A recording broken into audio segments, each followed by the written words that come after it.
असावित्रिकी सर्वत्र संबंध रखने वाली नहीं है, एक देशीय है।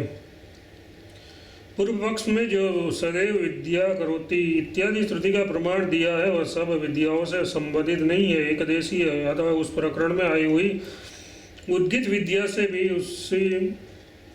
उसका संबंध है, उसको ही वह कर्म का अंग बताते हैं। अन्य सब प्रकरणों में वर्णित समस्त विद्याओं से उसका कोई संबंध नहीं है। अतः उस एक देशीय श्रुति से यह सिद्ध नहीं हो सकता कि विद्या मात्र कर्म का अंग है। संबंध 5वें सूत्र में पूर्व पक्ष ने जिस श्रुति का प्रमाण दिया है उसके विषय में उत्तर देते हैं। 100 मुद्रा के विभाग की भांति उस श्रुति में कहा हुआ विद्या कर्म का विभाग अधिकारी भेद से समझना चाहिए। व्याख्या जिस प्रकार किसी को आज्ञा दी जाए कि 100 मुद्रा उपस्थित लोगों को दे दो, तो सुनने वाला पुरुष पाने वाले लोगों के अधिकार के अनुसार विभाग करके उन मुद्राओं का वितरण करेगा। उसी प्रकार इस श्रुति के कथन का भाव भी अधिकारी के अनुसार विभाग पूर्वक समझना चाहिए। जो ब्रह्म ज्ञानी है उसके कर्म तो नहीं यही नष्ट हो जाते हैं, अतः वह केवल विद्या के बल से ही ब्रह्मलोक को जाता है, उसके साथ कर्म नहीं जाते। जो सांसारिक मनुष्य है या साधन भ्रष्ट है उसके साथ विद्या और कर्म दोनों के ही संस्कार जाते हैं। वह विद्या का अर्थ परमात्मा का अपरोक्ष ज्ञान नहीं है, किंतु केवल श्रवण मनन आदि का अभ्यास समझना चाहिए। अतः उससे भी इस विद्या कर्म का अंग है यह सिद्ध नहीं होता। संबंध पूर्व पक्ष की ओर से जो छठे सूत्र में प्रजापति के वचनों का प्रमाण दिया था उसका उत्तर देते हैं। जिसने विद्या का केवल अध्ययन मात्र किया है, अनुष्ठान नहीं, ऐसे विद्वान के विषय में यह कथन है। व्याख्या प्रजापति के उपदेश में जो विद्या संपन्न पुरुष के लिए कुटुंब में जाने और कर्म करने की बात कही गई है वह कथन गुरुकुल से अध्ययन मात्र करके निकलने वाले ब्रह्मचारी के लिए है। अतः जिसने ब्रह्म विद्या का केवल अध्ययन किया है, मनन और निधिध्यासन पूर्वक उसका अनुष्ठान नहीं किया, ऐसे अधिकारी के प्रति अंतःकरण की शुद्धि के लिए कर्म का विधान है, जो कि सर्वथा उचित है, किंतु उससे यह सिद्ध नहीं होता कि ब्रह्म विद्या कर्म का अंग है। संबंध पूर्व पक्ष की ओर से जो अंतिम श्रुति प्रमाण दिया गया है उसका उत्तर 4 सूत्रों में अनेक प्रकार से देते हैं। वह श्रुति विशेष रूप से विद्वान के लिए नहीं कही गई है, इसलिए ज्ञानी के साथ उसका समुच्चय नहीं है। व्याख्या वहाँ जो त्यागपूर्वक आजीवन कर्म करने के लिए कहा है वह कथन कभी सभी साधकों के लिए समान भाव से है, ज्ञानी के लिए विशेष रूप से नहीं है। अतः उससे न तो यह सिद्ध होता है कि ब्रह्म विद्या कर्म का अंग है, और न यही सिद्ध होता है कि केवल ब्रह्म विद्या से परम पुरुष का पुरुषार्थ प्राप्त नहीं होता। संबंध यदि उस श्रुति को समान भाव से सबके लिए मान लिया जाए तो फिर उसके द्वारा ज्ञानी के लिए भी तो कर्म का विधान हो ही जाता है। इस पर कहते हैं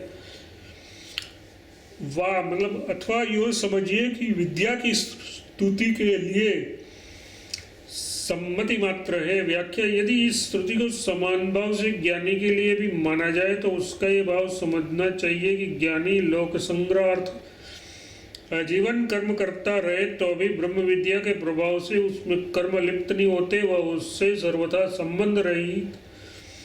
संबंध रहित रहता है। इस प्रकार ब्रह्म विद्या की प्रशंसा करने के लिए यह श्रुति कर्म करने की सम्मति मात्र देता है। श्रुति कर्म करने की सम्मति मात्र देती है, उसे कर्म करने के लिए बाध्य नहीं करती। अतः यह श्रुति विद्या को कर्मों का अंग बतलाने के लिए नहीं है। संबंध इसी बात को सिद्ध करने के लिए दूसरी युक्ति देते हैं। इसके सिवा कई एक विद्वान स्वेच्छा पूर्वक कर्मों का त्याग कर देते हैं, इसलिए भी विद्या कर्मों का अंग नहीं है।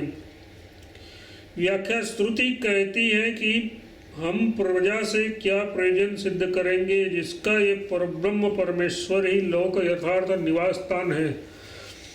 इत्यादि श्रुतियों में कितने ही विद्वानों का स्वेच्छापूर्वक गृहस्थ आश्रम और कर्मों का त्याग करना बतलाया गया है। यदि कुर्वन्त वे इत्यादि श्रुति सभी विद्वानों के लिए कर्म का विधान करने वाली मानी जाए तो इस श्रुति से विरोध आएगा।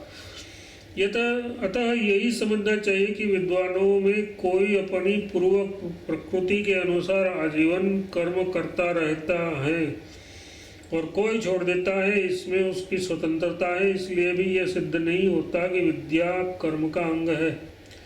संबंध प्रकरण से इसी बात को सिद्ध करते हैं। इसके सिवा ब्रह्म विद्या से कर्म का सर्वथा नाश हो जाना कहा है, इससे भी पूर्वोक्त बात सिद्ध होती है। व्याख्या, उस परमात्मा का ज्ञान हो जाने पर उसके समस्त कर्म नष्ट हो जाते हैं इत्यादि श्रुतियों में तथा स्मृति में भी ज्ञान का फल समस्त कर्मों का भलीभांति नाश बतलाया है। गीता अध्याय 4:37वां श्लोक। इसीलिए ब्रह्म विद्या को कर्म का अंग नहीं माना जा सकता तथा केवल ब्रह्म विद्या से परमात्मा की प्राप्ति रूप परम पुरुषार्थ की सिद्धि नहीं होती, ये कहना भी नहीं बन सकता। संबंध, यहाँ तक जैमिनी द्वारा उपस्थित की हुई सब शंकाओं का उत्तर देकर यह सिद्ध किया कि ब्रह्म विद्या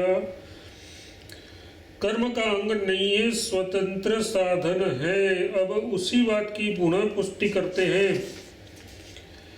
जिनमें वीर्य को सुरक्षित रखने का विधान है, ऐसे 3 आश्रमों में भी ब्रह्म विद्या का अधिकार है, क्योंकि वेद में ऐसा कहा है। इसलिए ब्रह्म विद्या कर्मों का अंग नहीं है। व्याख्या, जैसे गृहस्थ आश्रम में ब्रह्म विद्या के अनुष्ठान का अधिकार है, उसी प्रकार ब्रह्मचर्य, वानप्रस्थ और संन्यास, इन तीनों आश्रमों में भी उसके अनुष्ठान का अधिकार है।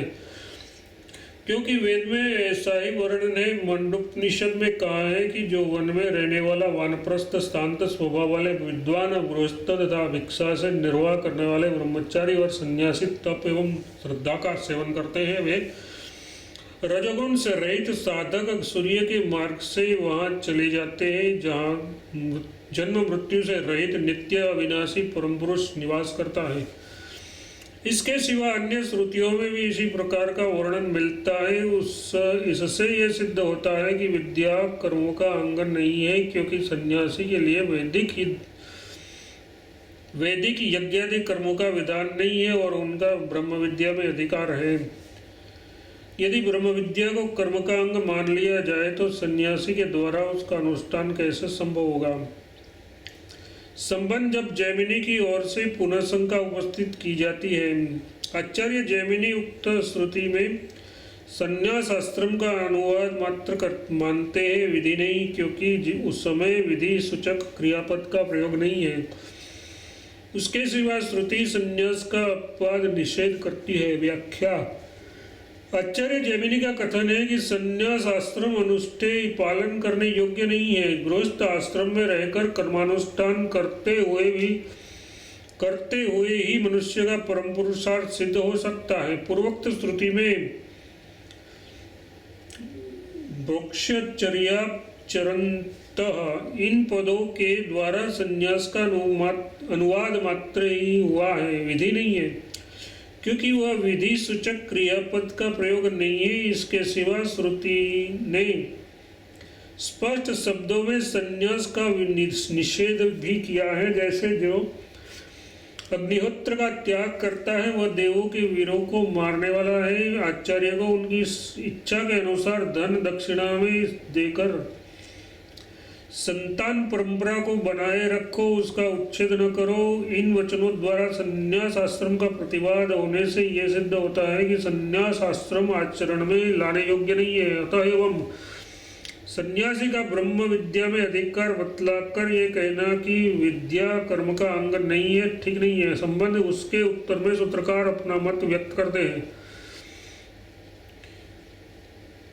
व्यासदेव कहते हैं कि गृहस्थ की ही भांति अन्य आश्रमों के धर्मों का अनुष्ठान भी कर्तव्य है, क्योंकि श्रुति में समस्त आश्रमों की और उसके धर्मों की कर्तव्यता का समान रूप से प्रतिपादन किया गया है। व्याख्या, जैमिनी के उक्त उत्तर उक्त कथन का उत्तर देते हुए वेदव्यास जी कहते हैं, उक्त श्रुति में चारों आश्रमों का अनुवाद है, परंतु अनुवाद भी उसी का होता है जो अन्यत्र विहित हो। दूसरी श्रुतियों में जैसे गृहस्थ आश्रम का विधान प्राप्त होता है, उसी प्रकार अन्य आश्रमों का विधान भी उपलब्ध होता है, इसमें कोई अंतर नहीं है। अतः जिस प्रकार गृहस्थ आश्रम के धर्मों का अनुष्ठान उचित है, उसी प्रकार ब्रह्मचर्य, वानप्रस्थ और संन्यास के धर्मों का भी अनुष्ठान करना चाहिए।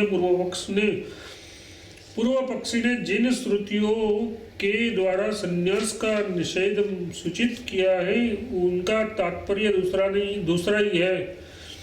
वहाँ अग्निहोत्र का त्याग न करने पर जोर दिया गया है। ये बात उन्हीं लोगों पर लागू होती है जो उसके अधिकारी है। गृहस्थ और वानप्रस्थ आश्रमों में रहते हुए भी अग्निहोत्र का त्याग नहीं करना चाहिए, यही बतलाना श्रुति को अभिष्ट है। इस प्रकार संतान परंपरा को उच्छेद न करने का आदेश भी उन्हीं के लिए है जो पूर्णतः विरक्त नहीं हुए हैं। विरक्त के लिए तो तत्काल संन्यास लेने का विधान श्रुति में स्पष्ट देखा जाता है। यथा जिस दिन वैराग्य हो उसी दिन संन्यास ले ले। अन्य सन्यासी का भी ब्रह्म विद्या में अधिकार होने के कारण विद्या को कर्म का अंग न मानना ही ठीक है। संबंध प्रकरण से इसी सिद्धि को दृढ़ करते हैं।